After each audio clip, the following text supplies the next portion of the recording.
It may already have passed, but we're still in February. The Learning Center will be having another workshop in the library group study room in room 1 from 1 to 2. This one is called Make Math Make Sense, like coins I see, where you can learn more about math strategies, so make sure you stop on by.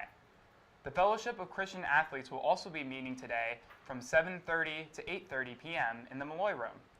On Tuesday, February 18th, there'll be a Mass and Prayer service that will be held in the Modern Day Chapel at 12:15. There will also be a Sustainability Career Fair from 3 to 6:30 p.m. They'll be held at the Cincinnati Museum Center that is open to all MSJ students. There will be many potential employers in the environmental, biology, forensics, educational, recreational, and government fields, so make sure you do not miss this great opportunity. Sign up for AD and CPR certification classes where you can equip yourself with crucial skills to respond effectively in emergencies. The class will be held from 3 to 5 p.m. in the arts room. Arzayet room? Eretz? Close enough. The Hidden Gems Bible Study will be held in the Clifford room from 7:30 p.m. to 8:30 p.m. And on Wednesday, February 19th, this month is National Heart Health Month. Each Wednesday in February, EIM will promote a different event and educational goal. This will take place in the Seton lobby from 11 to 1 p.m. Come by for a lunchtime chat with President Williams. This will be held from 12 to 1 p.m. at Joe Lyons Grill, so make sure you stop by and say hello. Come join BSU to support the women's basketball team. Wear all black for a raffle ticket for a chance to join the half-court shootout. The winner gets a $50 gift card, and the game will be at 12:30 p.m. in the Harrington Center.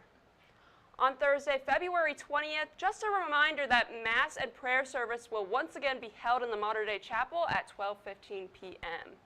Student Government Association will be meeting from 4:30 to 5:30 p.m. in the classroom 201. There will be food and fun, and you can also learn more about SGA and how you can get involved. Speaking of SGA, actually this is not it. The Learning Center is actually here to help you with homework, assignments, and quizzes. The fantastic staff is standing by to help you learn more, to help you find a quiet study space all semester long.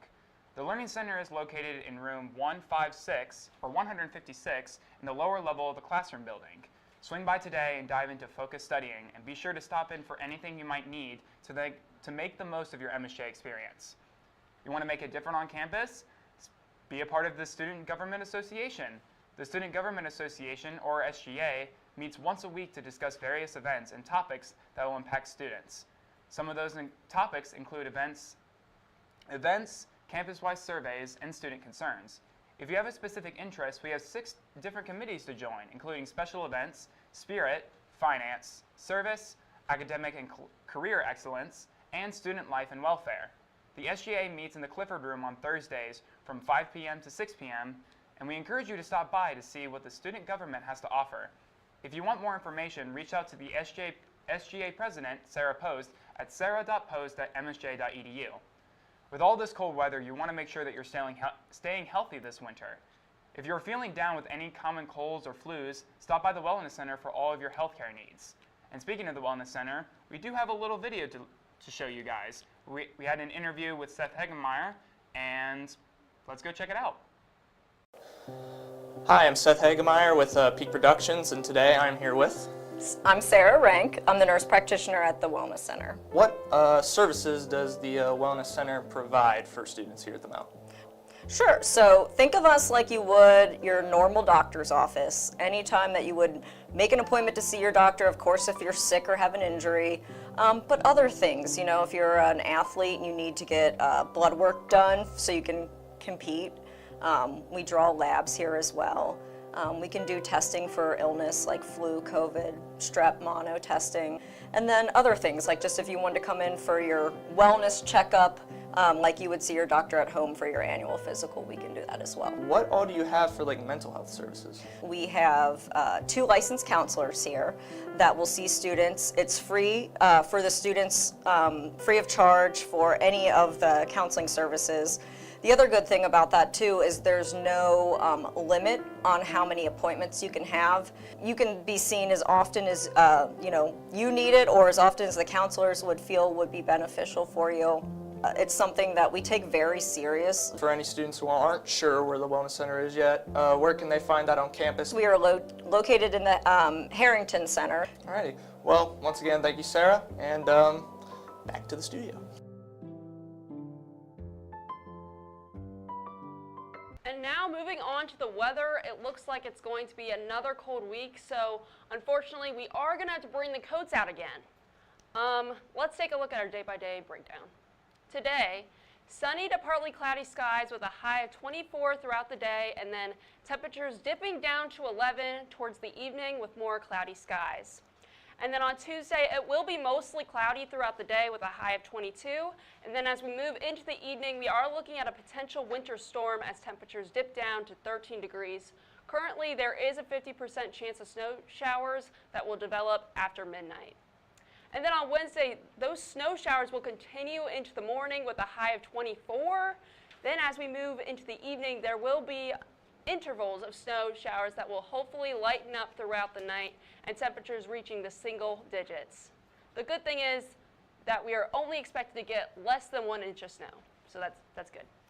And then on Thursday, cloudy skies in the morning, but we will start to see some sun as we move into the afternoon with a high of 23 and then a low of 12 throughout the night. And then on Friday, there will be a mix of sunshine and clouds as temperatures reach 32 degrees throughout the day. It will be a pretty cloudy evening with a low of 15 throughout the night.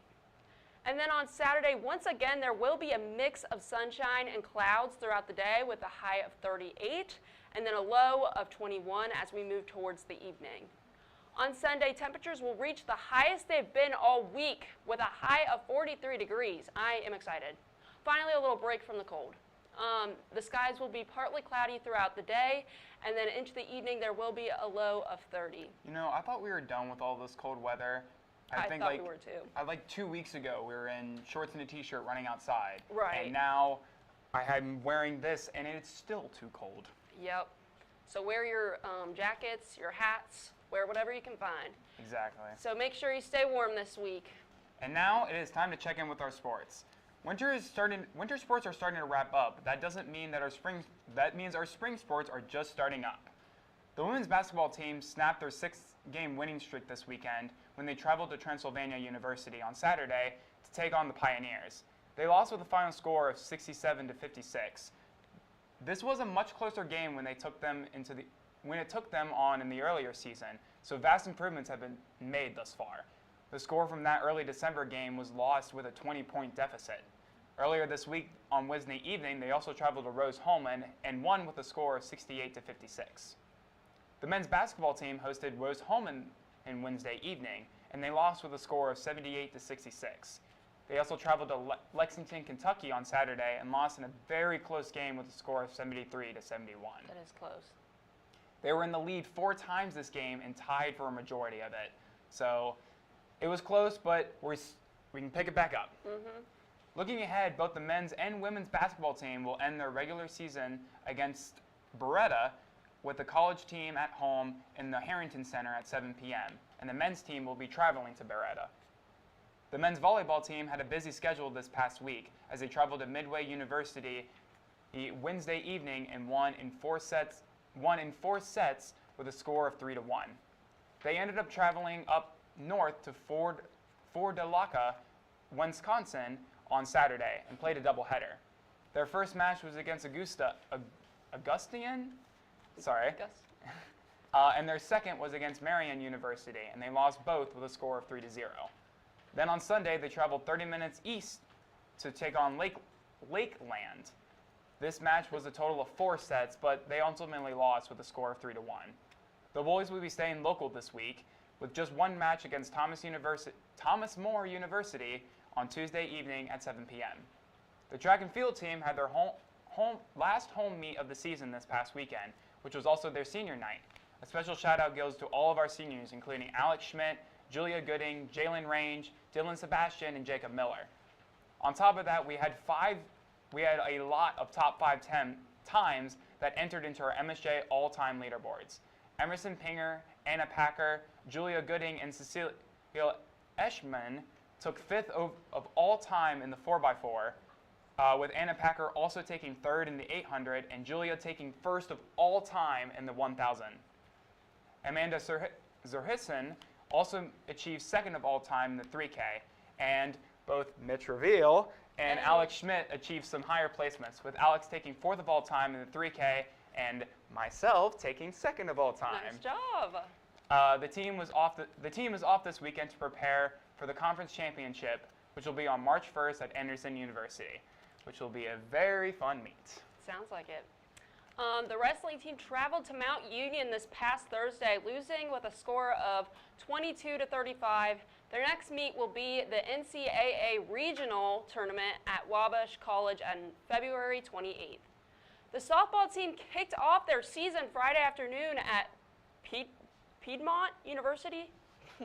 They split their day, losing their first game and winning the second. The first game ended with a score of 3-2. Piedmont got off to a quick start in the first inning when they scored 3 runs. In the 5th inning, Maddie Kennedy drew a walk and Mac Lawson singled. Skylar Fletcher ran for her once she reached base. This led to Elena Flynn doubling to left field, scoring both of those runs in the second game. It was more of a back-to-back battle with the Mount scoring first in the first inning, but Piedmont answered back and tied the game in the bottom of the inning.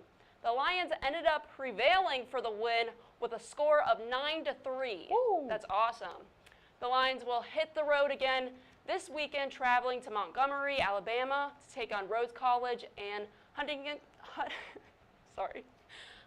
College from the preseason polls. The Lions are projected to be in the 3rd place in the conference. Senior Macy Cornelius, who made the transition from infield to outfield last season, was named a returner to watch. Ooh. I personally can't wait to see what she does this season.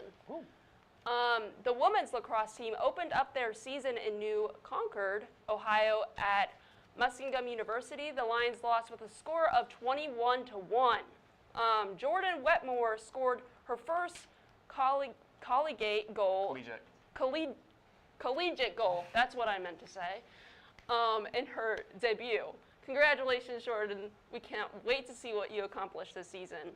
Preseason polls have predicted the Lions to be in 4th place this season and named 4 players to watch, for they included midfielder Abby Cole, attackers, and first-years Wetmore and Allie Young. I will say it's okay with some mispronunciations if you saw the Great Leaks. The Great Leaks. The Great Leaks. Oh, gosh. We have some fun here. Yeah, we mispronounced some things, but we'll just keep going. The baseball team is back in action for the first in 2025 this weekend. They will open their season up in Huntington, Alabama.